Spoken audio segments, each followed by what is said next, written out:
বিশ্ব জলাতঙ্ক দিবস উদযাপন উপলক্ষে পথ কুকুরদের জলাতঙ্ক প্রতিরোধক টিকাকরণ কর্মসূচি পালন রায়গঞ্জে।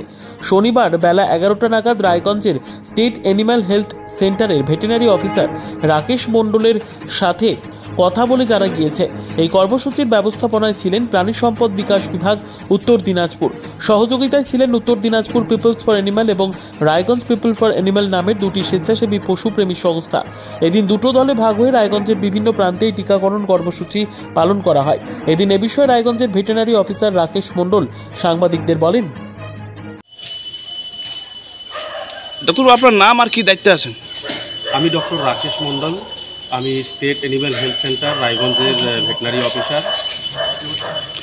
আজ কি কর্মসূচি চলছে? আজ ওয়ার্ল্ড রেবিস ডে, সেই উপলক্ষে আমরা রায়গঞ্জ মিউনিসিপ্যালিটি এরিয়াতে প্রায় 200টি পথকুকুরকে জলাতঙ্ক রোগের ভ্যাকসিন টিকাকরণ করা হবে। আজকে আমাদের এটাই আছে কর্মসূচি। এবং এই ওয়ার্ল্ড রেবিস ডে উপলক্ষে আগামী 30 তারিখ মানে সোমবার দিন আমাদের একটা সেমিনারও আছে করোনেশন হাই স্কুলে। এই জলাতঙ্ক বিষয়কে একটি সেমিনার রয়েছে। আজকে আমরা রায়গঞ্জের দুটো এনজিও আমাদের সাথে রয়েছেন, পিপল ফর অ্যানিম্যাল উত্তর দিনাজপুর এবং রায়গঞ্জ, তার কর্ণধার এখানে রয়েছেন আমাদের গৌতম তান্তিয়া মহাশয়। এছাড়া আমরা জেলার আধিকারিকরা সমস্ত রয়েছেন, আমাদের ডিভিও সাহেব রয়েছেন ডক্টর দিব্যেন্দু কর্মকার। আমরা সবাই মিলে এই প্রোগ্রাম করছি এনজিওর সহযোগিতায়। কি বার্তা দেবেন?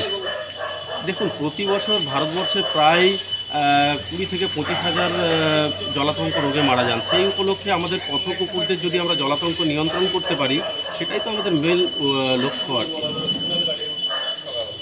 আগামী দিনে কি প্রোগ্রাম রয়েছে?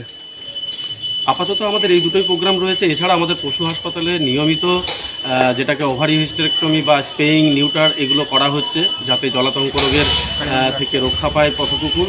এছাড়া জলাতঙ্ক রোগের টিকাকরণ কন্টিনিউয়াসলি করা হয় হসপিটালে, নিয়ে গেলে যে কেউ সে পাবে এই পরিষেবা। পাশাপাশি রায়গঞ্জ পিপল ফর অ্যানিম্যালের যে এনজিও রয়েছেন, ওনার কর্ণধার এবং ওনার সহযোগীরা মিলে আরেকটা টিমে ভাগ হয়ে, তার সাথে আমাদের ডাক্তারবাবুরাও রয়েছেন। এখানে রায়গঞ্জের অন্য জায়গায় কিন্তু ভ্যাকসিনেশন হচ্ছে এবং পুরোটাই জেলার প্রোগ্রাম। এটা আমরা দুটো টিমে ভাগ হয়ে প্রোগ্রামটা করছি আজকে। তো আপনার নাম ও কি দায়িত্বে আছেন? আমার নাম গৌতম তান্তিয়া, আমি উত্তর দিনাজপুর পিপল ফর অ্যানিমালসের সম্পাদক। আজ কি কর্মসূচি চলছে? আজকে বিশ্ব জলাতঙ্ক দিবস 28শে সেপ্টেম্বর।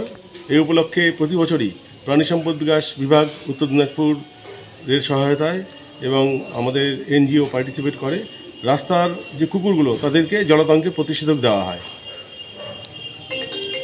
আর কি কি করা হয়েছে আজ? আজকে বিভিন্ন জায়গায় বিভিন্ন ওয়ার্ডে রায়গঞ্জের আমরা রাস্তার কুকুরদের ধরে জলাতঙ্কের প্রতিষেধক দিচ্ছি এবং তার সাথে কোনো কুকুর যদি অসুস্থ হয়ে থাকে সেটা চিকিৎসা আমরা করে দিচ্ছি। এবং তার সাথে আমরা মানুষকে জলাতঙ্ক সম্পর্কে সচেতন করার জন্য লিফলেটও বিলি করছি।